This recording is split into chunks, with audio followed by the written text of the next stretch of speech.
Fait Arsène Kipré. Il y a peu de temps, je recevais un homme qui était totalement décomposé et qui m'a posé sa situation. Converti, il avait plus de 25 ans.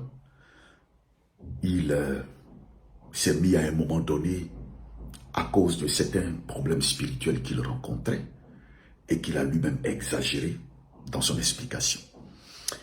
Il est allé rencontrer des prophètes, en tout cas partout où il entendait parler de prophètes, de délivrance, d'autels ou d'actions prophétiques. Il écumait tous les lieux.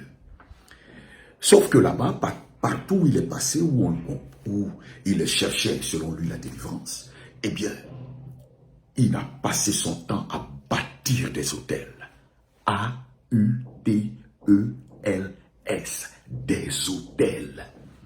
Parce qu'on lui a dit qu'il y a une marmite au village, que les sorciers sont en train, et ont mis au feu, et les condiments ont été mis, ça bouffe, et que dedans il reste que sa viande, et que chaque 31, c'est lui qu'on réclame. Quand ce 31 est passé, l'autre 31, c'est lui qu'on réclame. Quand l'autre 31 est passé, le 31 à venir, c'est encore lui qu'on réclame. Chaque jour, ce monsieur fait des offrandes. Il a fait des offrandes pour son travail, pour l'avancement. Il a bâti des hôtels pour ses enfants. Il a bâti des hôtels pour sa prospérité financière. Et résultat, il a été ruiné. Tout son argent est fini. Sa femme est décédée. Sa fille est décédée. Il a été renvoyé. Il a tout perdu. Et un jour, il est venu me rencontrer pour me dire qu'il m'a vu prêcher sur les réseaux sociaux. Donc, il est venu me voir pour que je prie pour lui. Je lui ai dit, en fait, vous êtes venu me voir parce que vous n'avez plus d'argent. Vous êtes venu me voir parce que quand vous avez l'argent, vous là, quand vous avez l'argent, il y a un type de pasteur où vous partez déposer votre argent. Et quand vous n'avez plus rien, il y a un autre type de pasteur où vous partez. Ce type de pasteur, ce dernier type de pasteur-là, ce sont les pasteurs qui ne vous imposent rien. C'est des pasteurs qui prient pour vous et qui vous ramènent à Jésus, qui vous parlent de la simplicité de l'évangile. Comme ce monsieur, il en existe des milliers, si ce n'est des millions, ici en Côte d'Ivoire et ailleurs.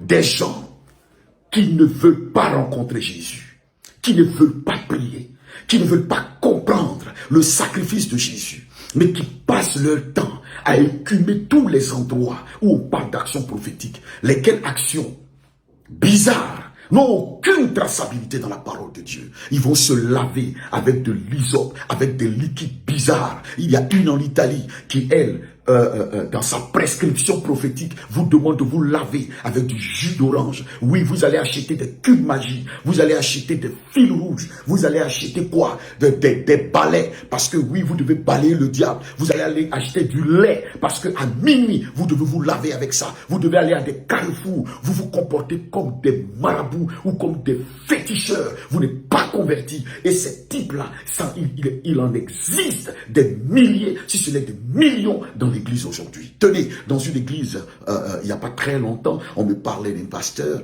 qui avait demandé à ses fidèles de venir avec du vin. Vous savez pourquoi? Chacun est venu avec une bouteille de vin parce que à la fin de l'acte, de ce qu'il appelle l'action prophétique, eux, ils devaient parler à leurs parents qui sont décédés à l'église. Ils devaient parler à leurs parents qui sont décédés. Il faut donner à boire à son parent avec le vin pour lui dire qu'il est parti sans te bénir et qu'il y a des parents qui seraient partis avec leur bénédiction, qui seraient partis sans les bénir, qui auraient bloqué leurs actions. Donc, ils ont demandé à prier ce jour-là en versant le vin dans l'église pour invoquer leurs parents décédés afin que les parents libèrent l'atmosphère spirituelle et les délivrent. Il y a un autre que j'ai vu, celui-là vendait une petite huile. Cette huile-là, chaque matin, vous devez vous l'appliquer, soit sur l'oreille, sur le front, vous devez vous pommader peut-être avec, et puis sortir avec ça. Vous devez sortir avec. Et puis quand vous sortez avec cette huile sur vous, tous ceux qui vous veulent du mal ne peuvent pas vous atteindre. Tous ceux qui veulent vous tuer, ça retourne contre eux. Même si une voiture vous cogne, je vous dis la vérité, j'ai entendu, c'est pas qu'on m'a raconté. C'est la voiture qui se gâte. Si on tire sur vous, la balle dévie. C'est-à-dire que l'huile, c'est une huile d'ozo. Il y a un autre qui vendait ses photos. On demande aux enfants spirituels de mettre ça dans leur salon.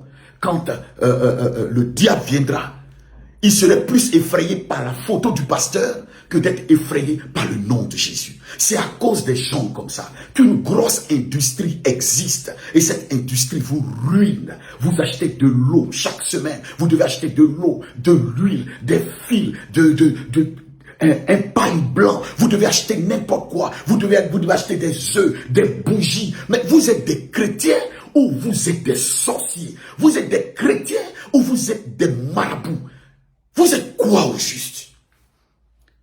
Jésus est mort. Ça ne vous dit rien. Il a payé le prix pour vous. La Bible dit ceci dans le livre de Genèse, de Galates, chapitre 5, à partir du verset 1. La Bible dit, c'est pour la liberté que Christ nous a affranchis. Demeurez donc fermes.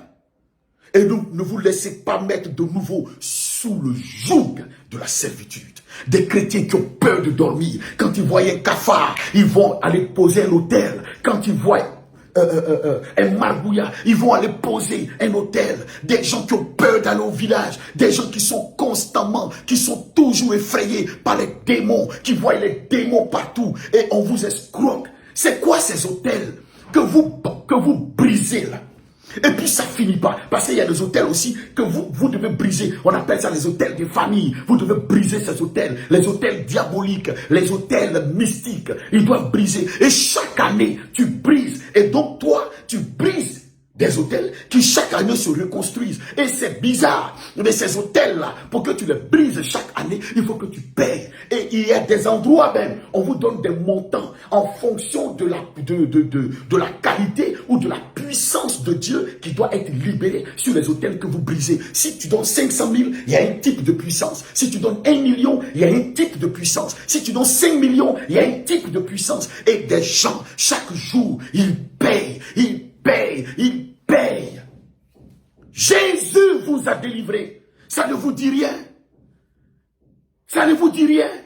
Ah non, j'ai péché. Mon pasteur dit, si je demande pardon à Dieu, il ne va pas me pardonner, mais je dois donner ce qu'on appelle une offrande de rachat. C'est-à-dire, je dois racheter mon âme tous les jours. Si je ne rachète pas mon âme, je vais aller en enfer. Et la mort de Jésus a servi à quoi? Et la croix a servi à quoi?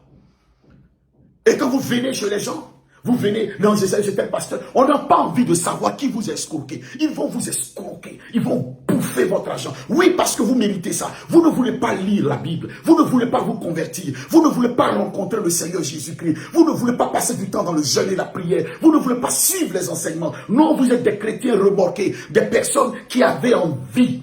Toujours qu'on prie pour vous. Pour n'importe quelle situation. Donc vous payez des offrandes matin, midi, soir. Et j'encourage ces gens-là, ces pasteurs, prenez leur argent. Parce qu'ils n'ont pas envie de prier. On vous vend des cubes magiques. On vous vend du papier hygiénique. On vous demande même de venir avec les caleçons de votre conjoint ou de votre conjointe. On vous demande d'aller acheter du fil ou d'acheter du fil à l'église. Vous achetez de l'eau, vous achetez tout ça. C'est pour quoi faire? C'est pour quoi faire? Jésus est mort et ressuscité. Diantre! Ça ne vous dit rien? Jésus est mort. Jésus est mort. Jésus est mort et ressuscité. C'est le gage de votre délivrance.